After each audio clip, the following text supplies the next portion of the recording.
En la entrada había un detalle que no se notaba de inmediato.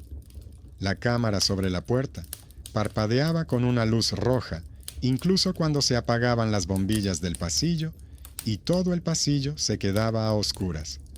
A veces, el LED se apagaba justo en el momento en que alguien pasaba por delante y luego se volvía a encender, mirando ya a la escalera vacía, como si recordara los pasos y no las paredes.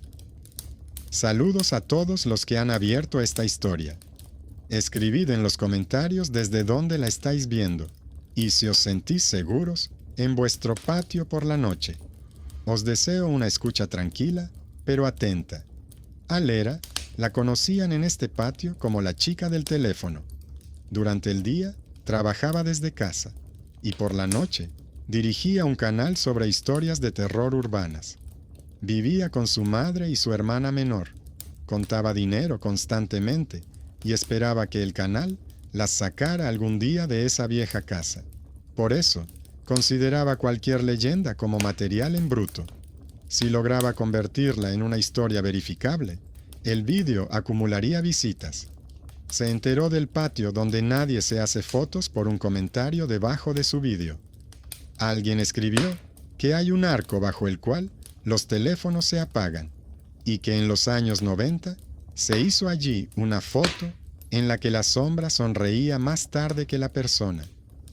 Otros usuarios se unieron rápidamente a la discusión. Algunos afirmaban que los lugareños evitaban el arco porque allí no les gustan las cámaras. Para Lera, todo esto no era más que ruido de fondo, hasta que durante la cena, su madre mencionó que en su ciudad había un patio en el que, tras un incidente, dejaron de hacer sesiones fotográficas y los niños daban un rodeo para evitarlo.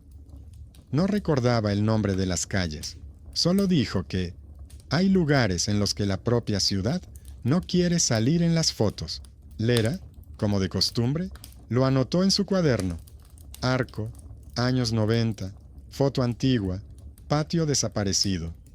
Un par de días después, la leyenda salió de la pantalla y se hizo realidad. En la entrada, dos mujeres discutían. Una tiraba de un niño, diciendo que no le dejaría acercarse a ese arco, porque allí se apagan los teléfonos. La otra se reía, y para demostrar lo contrario, cruzó el paso con el smartphone encendido. Lera vio cómo la pantalla se sacudía, se apagaba y luego se reiniciaba. La risa de la mujer se interrumpió rápidamente, guardó el teléfono y no volvió a mirar en esa dirección. Entonces, Lera se acercó al arco. Tenía una forma normal, pero bajo la bóveda, el sonido era sordo y el hormigón de la derecha tenía un tono diferente. Una franja de color más oscuro, como si hubieran pintado algo debajo. Un poco más arriba, se adivinaban líneas borrosas que formaban un arco curvo. Si entrecerraba los ojos, se veía un rostro sin detalles, solo una boca estirada hacia un lado. Lera sacó el teléfono, abrió la cámara y tomó varias fotos del hueco vacío. Luego, cambió a la cámara frontal y se fotografió con la pared de fondo. La pantalla se congeló por un segundo, pero la foto se guardó. Atravesó el arco varias veces. Cada vez, al dar el mismo paso, se le taponaban los oídos, como en un ascensor. El nivel de la señal de comunicación bajaba un punto, pero no desaparecía por completo. Al salir al patio, el aire se volvió más ligero y el ruido de la calle regresó. Una anciana apareció en el parque infantil, echó un vistazo rápido a la cámara y se giró para no salir en la foto. En el tablón de anuncios junto al arco, Lera vio un papel viejo y medio arrancado. La parte inferior de un anuncio sobre un adolescente desaparecido, sin foto ni fecha, pero en la línea lugar de la desaparición, alguien había escrito a mano la breve palabra arco. En casa, descargó los materiales en su ordenador portátil. En las fotos del arco, todo estaba como de costumbre, hasta que amplió su retrato. En una de las fotos, parecía que estaba medio paso más lejos de lo que recordaba. La línea del umbral estaba desplazada con respecto a sus pies. En otra, la sombra de su cabeza no caía donde debía caer la luz de la tenue lámpara. Al mirar más de cerca, vio como bajo la pintura fresca de la pared se adivinaban los contornos pálidos de un círculo y dos líneas.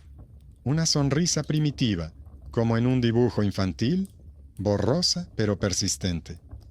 El sonido del vídeo también se comportaba de forma extraña. En el programa de edición, vio los mismos huecos en la pista. Cada vez que pasaba por debajo del arco, desaparecía de su propia voz durante una fracción de segundo, como si alguien hubiera recortado un trozo de tiempo. Las interrupciones se producían casi en el mismo lugar, coincidiendo con la zona más oscura de la pared.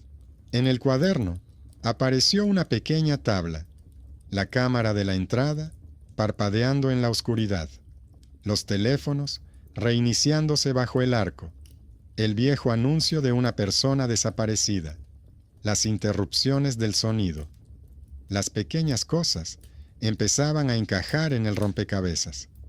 Por la noche, la despertó la señal del teléfono. En la pantalla había un mensaje de un conocido del canal. Le preguntaba si había decidido lanzar un nuevo formato, porque había recibido un extraño vídeo en el que ella salía de algún tipo de arco y saludaba con la mano, y luego el vídeo desapareció de la conversación. En ese momento, Lera estaba durmiendo en casa. El teléfono estaba a su lado y la pantalla estaba bloqueada. Abrió la lista de archivos.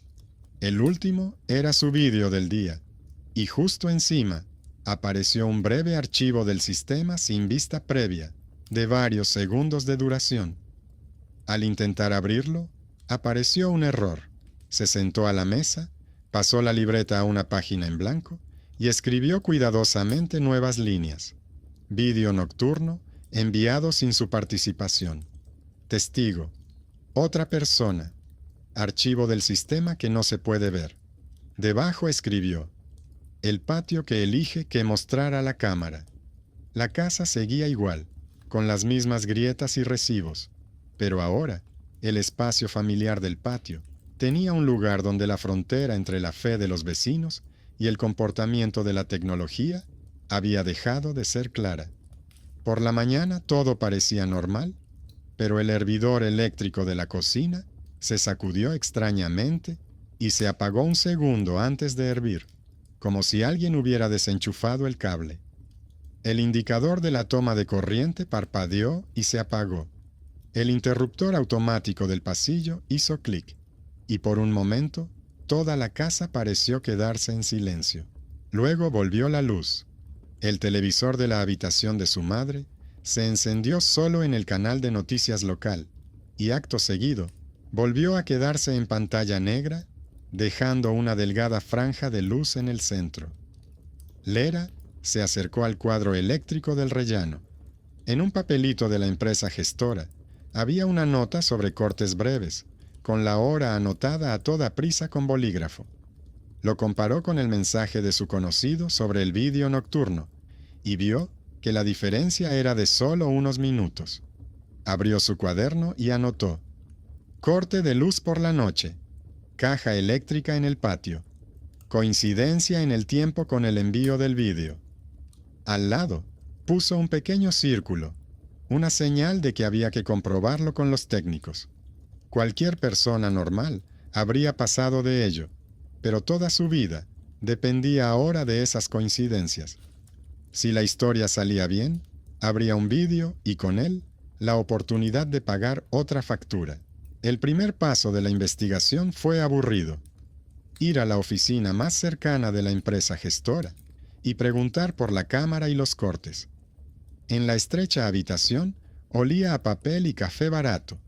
Detrás del mostrador había un hombre mayor y cansado que revisaba los recibos y se estiraba para alcanzar el teléfono. Lera explicó que vivía en tal edificio, que tenían una cámara que funcionaba de forma extraña y que por la noche había habido subidas de tensión. El hombre suspiró y dijo que, según el contrato, las cámaras las mantenía un contratista y que las interrupciones eran algo habitual. A la pregunta sobre el registro de cortes, respondió que estaban en el sistema, pero que no se podían mostrar. Lera no insistió, pero preguntó si al menos se podía saber cuántas veces se había cortado la luz en su edificio durante el último mes. El hombre se quedó pensativo, jugueteó con el pomo de la puerta y luego señaló hacia una mesa lejana, donde un joven con sudadera con capucha estaba sentado frente a un ordenador y rebuscando en la base de datos. Era evidente que era el más joven y se ocupaba de todo aquello para lo que los mayores no tenían paciencia. El hombre le dijo una frase breve, cuyo significado se reducía a «Mira el registro, ya que estás ahí sentado». El chico abrió la base de datos, echó un vistazo a las líneas y dijo que los cortes no eran tan frecuentes. 1, debido a trabajos programados, y 2, debido a un aumento de la carga. Pero al final de la lista había una línea que le desconcertó. Allí se indicaba breve caída de tensión durante unos segundos por la noche, y enfrente había una marca de tiempo incompleta. Los segundos habían desaparecido y en su lugar había guiones. Lera preguntó si el sistema podía fallar así. El chico se encogió de hombros y dijo que eso ocurría cuando el dispositivo de grabación fallaba debido a interferencias. Añadió que no era grave. Lo importante era que los automáticos no se quemaran. Ella lo memorizó, delgado, con mirada cansada, que recorría las líneas más rápido de lo que parecía posible.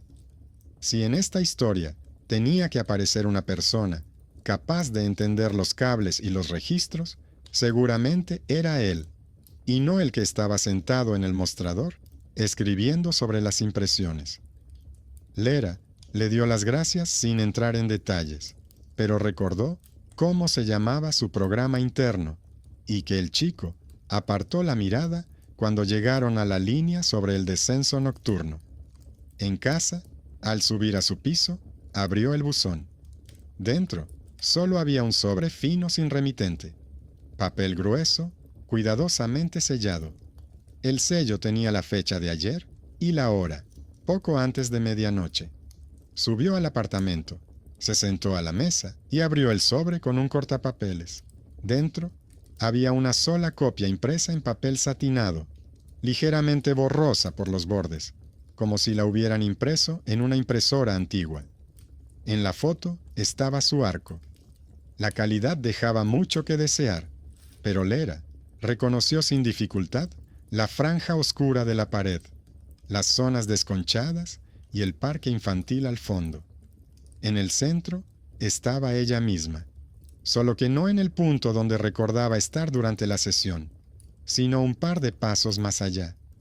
La postura era natural, el teléfono en la mano, los hombros ligeramente hacia adelante, el pelo recogido en una coleta. Pero había algo extraño. Detrás de ella, la sombra de su cabeza no coincidía con el ángulo de la luz. Parecía como si hubiera alguien más cerca, pero en la foto solo se veía la sombra pegada a su silueta. El reverso de la foto estaba vacío, ni firma ni fecha. Le dio la vuelta varias veces, la olió. Olía a pintura barata y papel, nada fuera de lo normal. Pero el mero hecho de que existiera esa copia era extraño. Ella no había pedido que la imprimieran, ni había enviado los archivos a la imprenta. Ayer por la noche, solo descargó el vídeo en su portátil y chateó con un amigo por el canal. Eso significa que alguien más tenía acceso a las imágenes.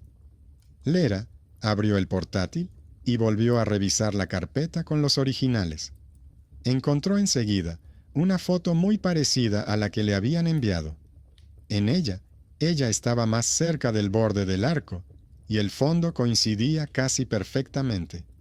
Solo la sombra en su archivo caía de otra manera, más corta y ligeramente hacia un lado. En la copia enviada había un desplazamiento apenas perceptible, como si la foto se hubiera tomado desde el mismo punto, pero unos segundos más tarde, cuando ella ya había avanzado. Comprobó las propiedades del archivo, la hora de creación y el tamaño. Todo coincidía con el momento de la toma.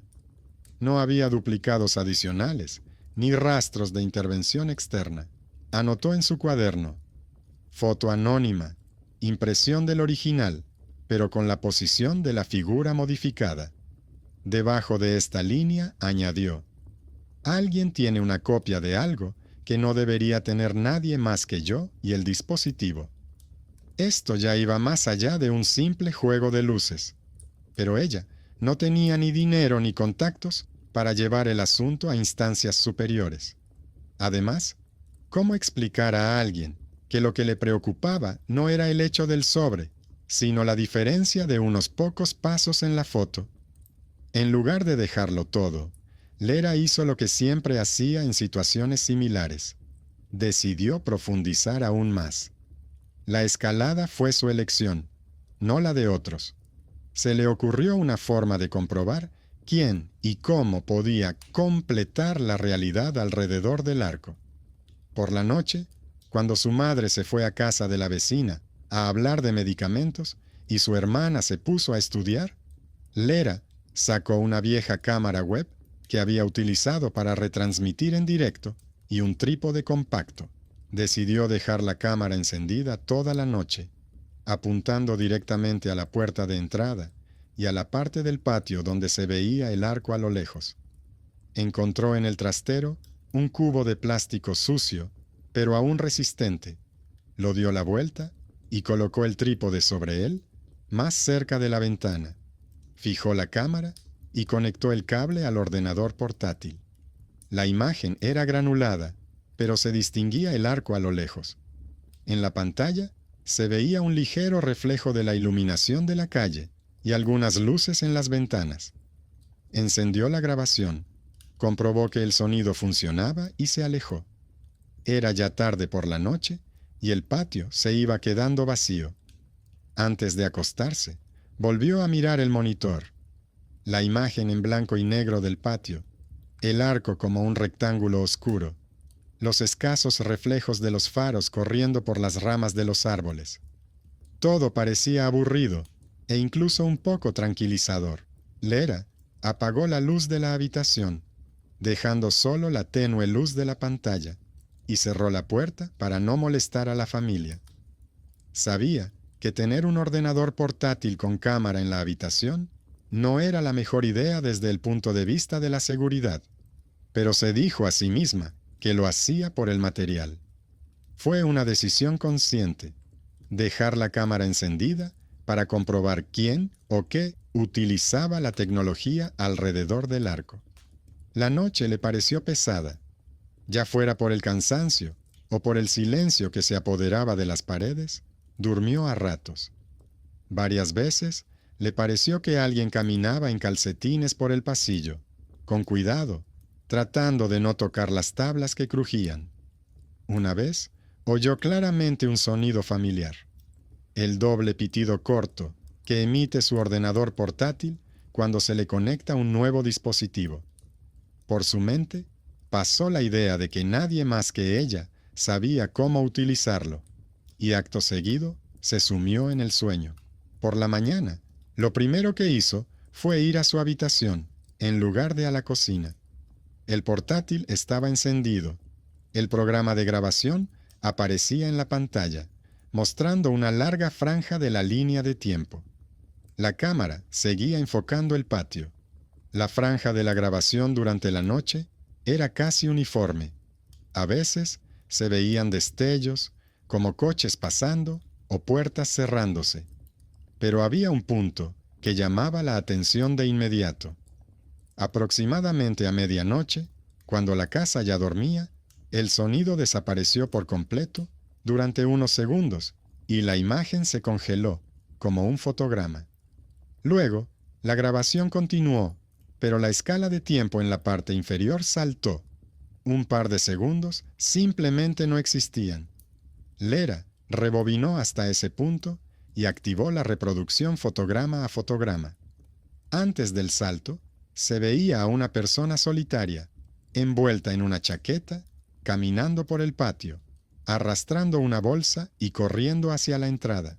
No se distinguía su rostro, su figura se disolvía en las sombras. En el momento en que casi levanta la cabeza hacia la cámara de la entrada, la imagen se mueve y se congela. En la silencio, solo se oye un leve ruido de fondo. Después del fallo, la imagen vuelve a la vida con el patio vacío. La persona desaparece como si la hubieran recortado. Detuvo el vídeo y amplió la zona alrededor del arco. En el cristal helado de la ventana de la cámara del portal, que aparecía en la esquina más alejada del encuadre, se veía un reflejo de varios píxeles.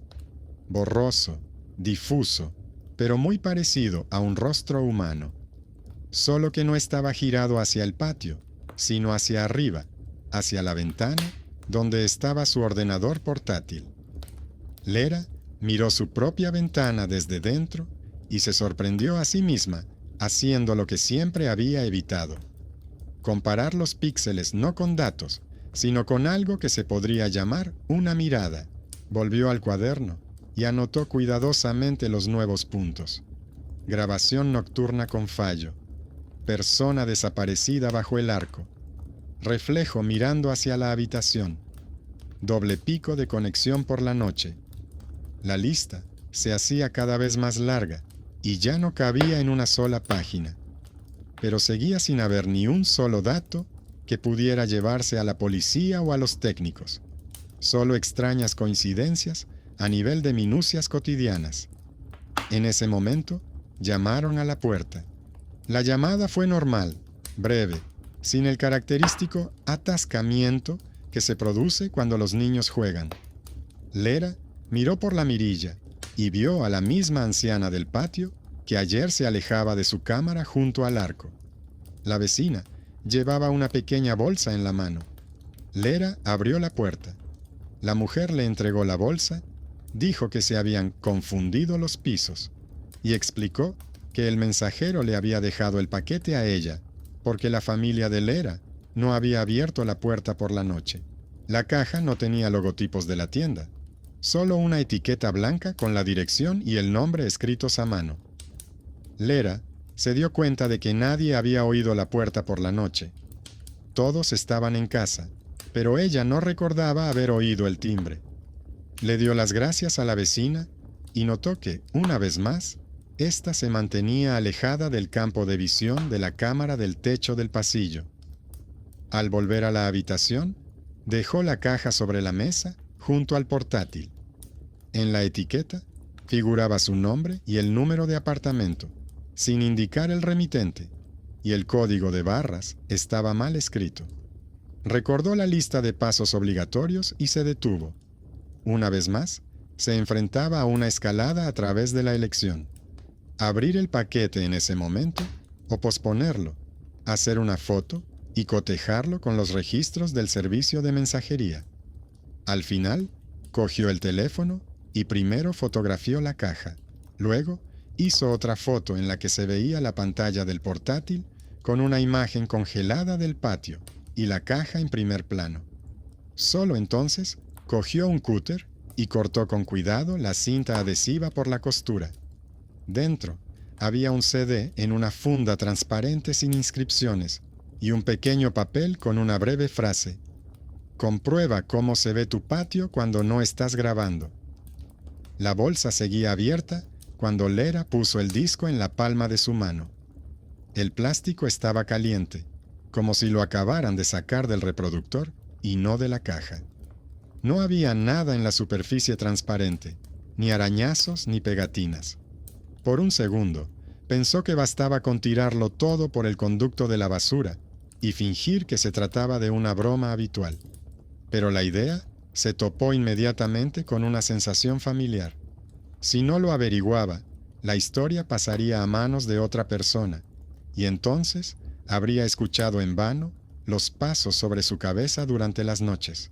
Trajo el viejo reproductor, que solía acumular polvo en la estantería, junto a la colección de películas de su madre. Lo conectó al televisor e insertó el disco. La pantalla se iluminó en gris. Luego se encendió con un rectángulo negro y lentamente mostró la imagen. Era su patio, solo que desde otro punto de vista. La cámara parecía estar colgada mucho más alto de lo que cualquier soporte podría permitir. Desde arriba se veían los techos de los garajes, las copas de los árboles, los contornos del arco desde abajo. La calidad recordaba a la de un sistema de vigilancia callejero. Colores apagados, rostros borrosos, pero las líneas de las casas se reconocían sin duda alguna. La imagen se reproducía sin sonido. La hora del día cambiaba a saltos. Ahora todavía hay luz. Los niños corren alrededor del columpio. Ahora ya es de noche y solo se ven las luces de las ventanas. No había ningún panel con la fecha y la hora en la pantalla, pero se podía adivinar por la longitud de las sombras y las luces encendidas. Lera aceleró la reproducción. Las personas pasaban como pequeñas figuras. Los coches llegaban y se iban, y en el arco aparecían siluetas de vez en cuando. Era importante encontrarse a sí misma. Detuvo la imagen en el momento en que una chica con un teléfono entró en el encuadre. La figura, el andar, la coleta, todo coincidía. Se vio a sí misma desde fuera, un poco más pequeña, pero reconocible. Luego comenzó lo familiar. La chica sacó el teléfono y tomó varias fotos. En algún momento, la imagen se movió y una gran distorsión digital se extendió por la pantalla como un mosaico. Cuando los fragmentos volvieron a encajar, la chica ya estaba a un par de pasos más allá, casi a la salida del arco, aunque entre los fotogramas había pasado menos de un segundo. La sombra de su cuerpo se alargó de repente, no hacia la farola, sino hacia el arco, como si hubiera aparecido una segunda fuente de luz. Luego, todo volvió a la normalidad y ella salió del encuadre. Lera rebobinó y comparó el momento con lo que había visto en su vídeo. Las diferencias eran pequeñas, pero persistentes. En su grabación, el teléfono perdía el enfoque por un segundo, mientras que aquí, todo el mundo a su alrededor se convertía en una papilla de píxeles. Anotó en su cuaderno: posición de la cámara por encima de los puntos de fijación reales. Ruptura entre fotogramas en el momento en que estoy en el arco. Discrepancia con mi grabación. Debajo subrayó: la fuente de la señal no pertenece a nadie, pero alguien utiliza el canal como si fuera un patio común. Siguió avanzando por la línea temporal del disco. En la imagen aparecían días aleatorios. En invierno, la nieve cubría los tejados. En verano, las sombras de las hojas se alargaban por el patio. La cámara mostraba meses enteros comprimidos en una sola pista. En una escena, vio que en la pared bajo el arco aún no había una franja oscura de pintura, sino algo parecido a un tablón de anuncios. En otra, en un poste cerca del columpio, había un cartel sobre mejoras en el territorio. Luego, apareció la conocida franja pintada, y del antiguo tablón solo quedaban agujeros. Entre todos estos destellos, hubo un episodio que le provocó un escalofrío. En la pantalla se veía el mismo patio, pero los colores parecían quemados, como en una película antigua. Un adolescente alto con chaqueta y mochila al hombro entró en el arco. Se detuvo justo en el centro. Sacó un pequeño rectángulo del bolsillo. En aquella época aún no eran teléfonos, sino simples cámaras. Levantó la mano y apuntó la lente hacia sí mismo. Lera vio cómo la lámpara sobre el arco brillaba un poco más de lo normal, y en ese mismo instante la imagen se congeló. Tras un breve lapso, el adolescente ya no estaba. En la pared detrás de él quedó un contorno apenas perceptible, como una sombra que luego fue pintada. Lera recordó el papel roto con el anuncio de la desaparición. Las palabras lugar de la desaparición, el arco, sonaron como una firma real del episodio que había visto. Rebobinó esa parte varias veces, pero el disco repetía obstinadamente lo mismo. La entrada, la mano levantada, el destello de luz, el lapso. Ni oscuridad ni pánico a su alrededor. El patio seguía con su vida, como si nada hubiera pasado. Ella puso un signo de interrogación al lado en su cuaderno y añadió: antigua desaparición, ocultada por la reparación. Cuando levantó la cabeza de la pantalla, la habitación se quedó inesperadamente en silencio. El ruido de la calle parecía haberse alejado a algún lugar lejano. El teléfono que estaba sobre la mesa estaba apagado, aunque normalmente la pantalla se iluminaba con cualquier notificación. Y entonces se oyó desde el pasillo ese mismo paso suave con calcetines, el sonido característico de alguien que pasa con cuidado por delante de la puerta. Lera miró mecánicamente. No había nadie, solo una franja de luz procedente de la cocina.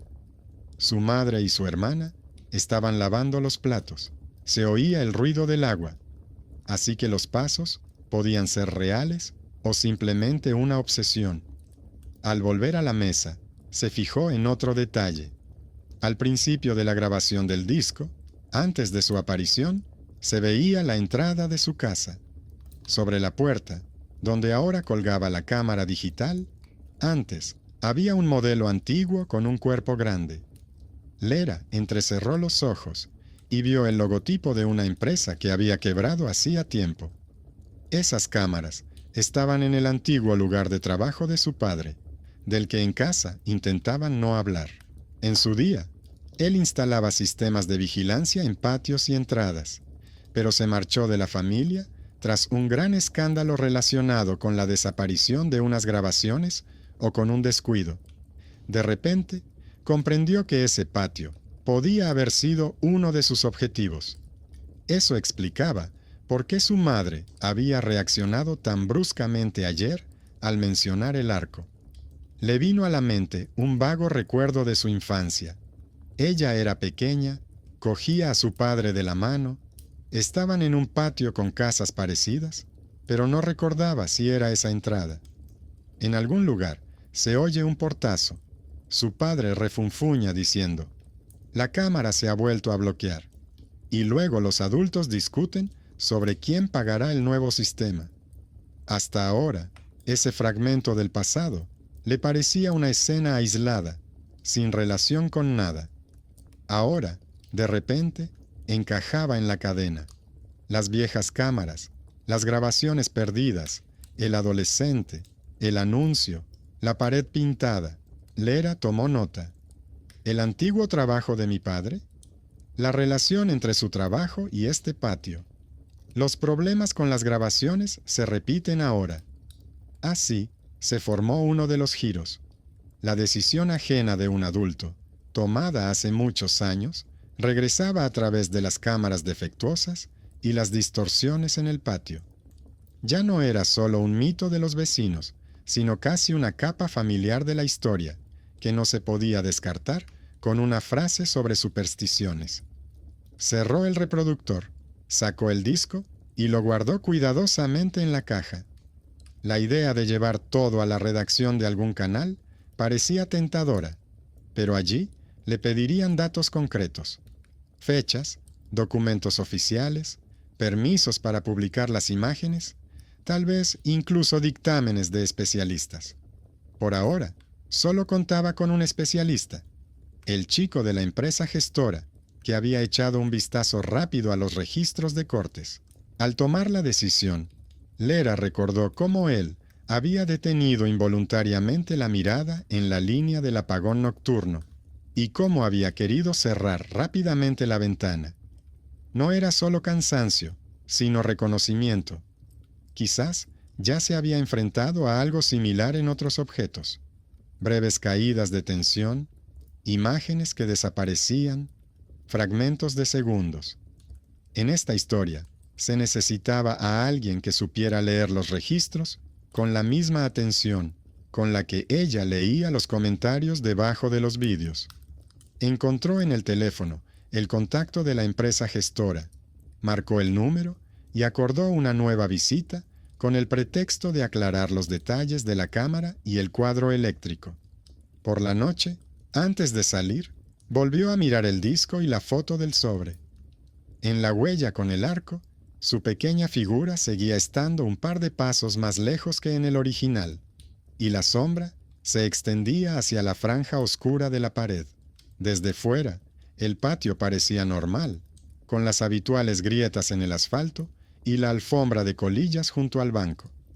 Pero ahora, Lera sabía que sobre ese rectángulo de hormigón existían otras capas, grabaciones invisibles, ángulos de visión ajenos, segundos distorsionados. Llevaba consigo un cuaderno, un disco y una foto. Era una apuesta consciente. En lugar de dejarlo todo en un cajón, acudió a las personas que tenían las llaves de las salas técnicas y acceso a esos registros ocultos donde la ciudad guarda su otra cara. En la empresa gestora, la recibieron con indiferencia. Detrás del mostrador estaba el mismo hombre con los recibos, y junto a la pared del fondo, el chico de la sudadera con capucha. Lera se acercó directamente a él, dejó el cuaderno, la foto y el disco sobre la mesa. Dijo que quería mostrar unas extrañas coincidencias y pidió un minuto, no para quejarse, sino para comprobarlo. El adulto detrás del mostrador hizo un gesto con la mano. Dijo algo sobre estar ocupado, pero el chico intervino inesperadamente. Dijo que, de todos modos, estaba esperando una actualización de la base de datos, que podía ver de qué se trataba, y la invitó a acercarse a su pantalla. Lera resumió brevemente lo que tenía: fallos nocturnos en la grabación, un vídeo desconocido del patio desde otro punto, un comportamiento extraño de la cámara, coincidencia en el tiempo con caídas de tensión. No dramatizó, solo mostró los hechos en orden. El chico la escuchó primero con cortés escepticismo, pero luego se animó cuando ella mencionó el nombre de la empresa fabricante de las cámaras antiguas que aparecían en la cinta, y rápidamente encontró en el sistema la configuración responsable del registro de los dispositivos conectados.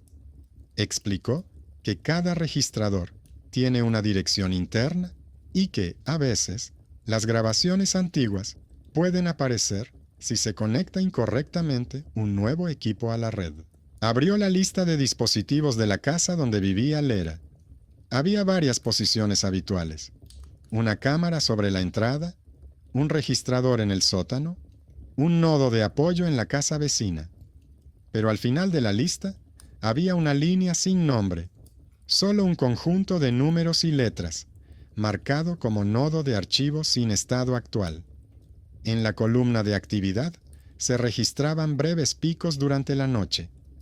El chico frunció el ceño y dijo que, según los documentos, ese nodo no debería existir y que alguien lo había dejado en la base de datos, olvidándose de desactivarlo. Lera sacó el disco y le mostró el episodio con el adolescente y el arco. El chico lo miró fijamente durante un rato y luego dijo que antes se hacían esos ángulos cuando se grababa al mismo tiempo desde la entrada y desde el tejado, para abarcar todo el patio. Según él, los antiguos registradores podían almacenar fragmentos, incluso cuando parecía que estaban desactivados, si quedaba alimentación en alguna zona abandonada. Admitió que se había encontrado un par de veces con destellos nocturnos similares en otros edificios, pero allí nadie se quejó. Lo achacaron a interferencias. La decisión de intervenir fue una medida conjunta. Lera propuso bajar al sótano y ver el registrador con sus propios ojos. El chico dudó y recordó que el acceso estaba formalmente restringido y que se necesitaba el permiso de los superiores. Pero luego, él mismo dijo que, técnicamente, era responsable del buen funcionamiento del equipo y que, si había un nodo desconocido en la lista, era su deber directo. El hombre de la recepción murmuró algo sobre la responsabilidad, pero finalmente entregó las llaves del sótano. El descenso al sótano fue casi banal. Escalones de hormigón, olor a humedad, una débil bombilla en el techo. Tras la primera puerta, trastos, tuberías, cables. Tras la segunda, una pequeña habitación con un armario metálico donde se encontraba el servidor, varios indicadores parpadeantes y un viejo monitor con una carcasa gruesa. El registrador moderno ocupaba el estante superior con un montón de cables conectados a él. Un poco más abajo había otro, cubierto de una capa de polvo, pero con una delgada franja de luz en el panel frontal. Parecía que alguien se había olvidado de apagarlo por completo. El chico comprobó la lista de dispositivos. En la pantalla del monitor aparecían dos registradores, el nuevo y el antiguo, el que tenía la dirección de archivo. En la columna de estado, el de archivo figuraba como fuera de red, pero el indicador de la carcasa seguía encendido. Dijo que eso no debía ser así y añadió que, físicamente, seguía recibiendo alimentación, aunque fuera con un error. Lera vio una pegatina en el lateral de la carcasa con un logotipo descolorido. El nombre coincidía con el que había visto en la antigua grabación del patio. Su suposición sobre los objetos de su padre se estaba volviendo casi evidente. El chico conectó un cable al viejo registrador y transfirió la imagen al monitor. En la pantalla apareció el grano familiar que ella ya conocía por el disco. Durante unos segundos se vio un fondo negro y a continuación el mismo patio desde las alturas, pasando suavemente del día a la noche.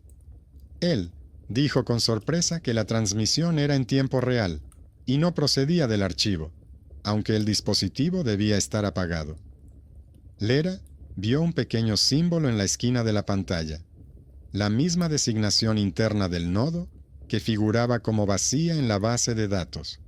A continuación, comenzó a producirse el mismo efecto que ya había visto en el disco.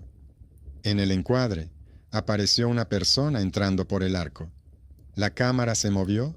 Por un momento, el fragmento de la imagen se descompuso en cuadrados, y luego, la figura apareció un poco más lejos de donde estaba. Pero ahora, no era un adolescente, ni un transeúnte casual, sino una mujer de mediana edad que Lera conocía del patio. Una madre que siempre llevaba bolsas y regañaba a los vecinos por el ruido.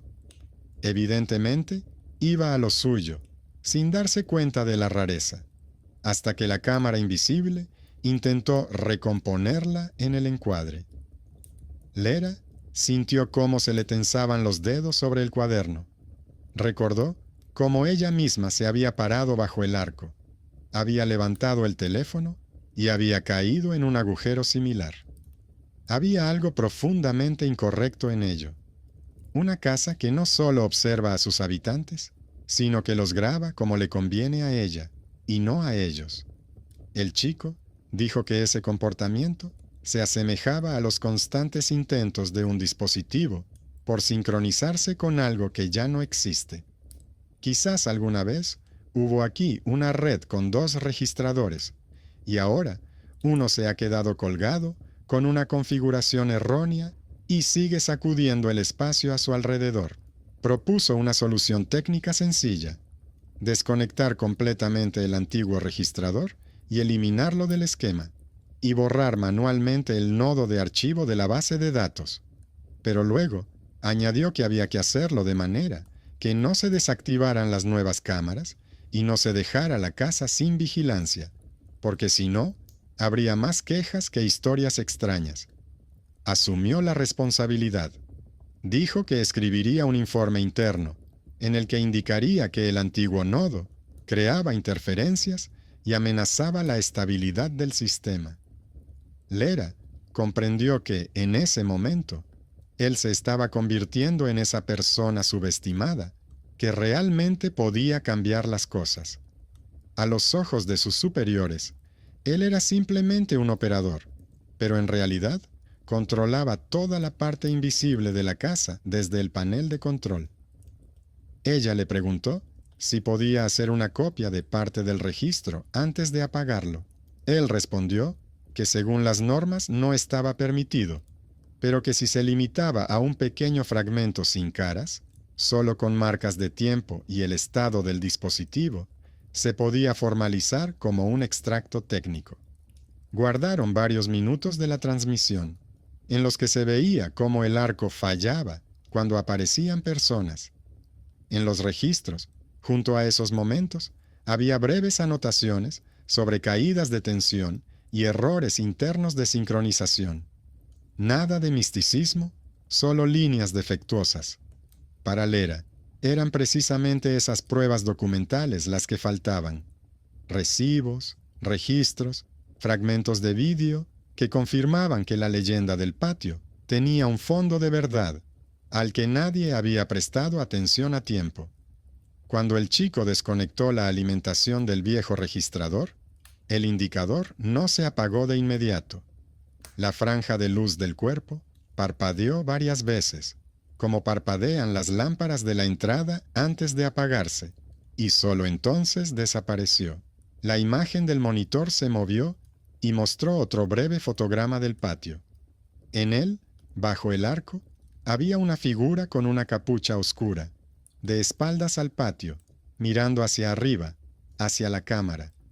La silueta era demasiado borrosa para reconocer a la persona, pero en sus rasgos se adivinaba algo dolorosamente familiar, como el reflejo de un pariente en un cristal empañado.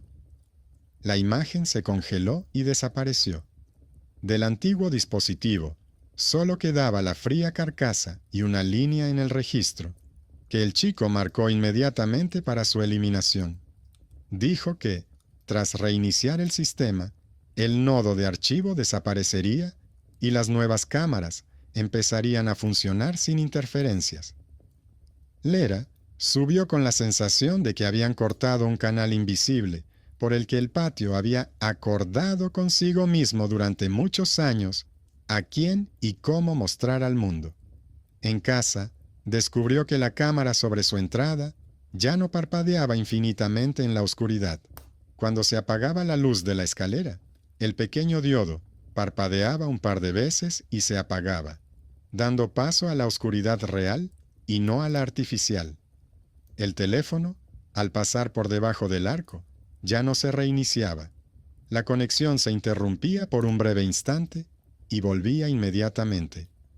En la pared se veían claramente las huellas del yeso antiguo, pero la franja oscura de pintura pronto se repintó de nuevo, esta vez de forma más uniforme.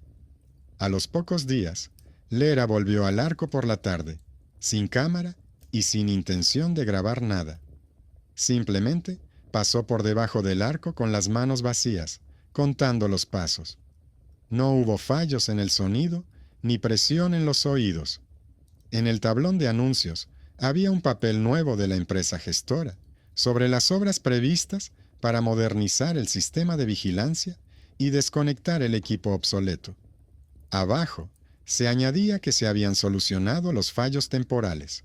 No había ninguna queja sobre el extraño funcionamiento de las cámaras. A nadie, excepto a ella, le parecía un problema. Por la noche, abrió su ordenador portátil y comenzó a escribir el guión para el vídeo. Tenía menos misticismo del que esperaban los espectadores habituales y más hechos. El arco, al que se había atribuido una antigua desaparición. Las cámaras conectadas de tal manera que un registrador olvidado seguía conectándose a las nuevas. El registro de cortes de electricidad, donde alguien decidió en su momento que las anomalías breves no merecían atención. Incluyó cuidadosamente la línea familiar, sin mencionar nombres ni direcciones. El trabajo anterior del hombre, que en su día puso las paredes bajo vigilancia, y cómo, años más tarde, sus decisiones volvieron a su hija a través de fallos en la red. Al final del guión, dejó a los espectadores la elección: creer en el patio que no le gustan las cámaras, o aceptar la idea de que a veces la ciudad se vuelve peligrosa, no porque haya fantasmas viviendo en ella, sino porque el hierro y las personas se complementan sin control durante años. Dejó claro que la justicia aquí no está en desenmascarar los milagros, sino en que alguien finalmente haya hecho su trabajo silencioso hasta el final.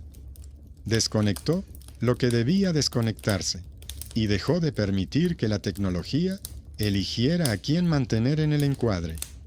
Cuando el guión estuvo listo, la luz de todo el apartamento parpadeó como de costumbre, brevemente, una sola vez. La tetera de la cocina siguió funcionando. El indicador no se apagó. En el pasillo, el automatismo hizo clic, pero no se desconectó. El teléfono sobre la mesa se iluminó con una notificación. Aquel conocido había enviado un mensaje diciendo que el arco ya no bloqueaba la conexión. Lo había comprobado personalmente.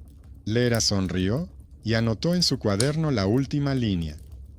Ya no hay patios donde nadie se haga fotos. Queda el patio en el que la gente decide por sí misma cuándo pulsar el botón de la cámara.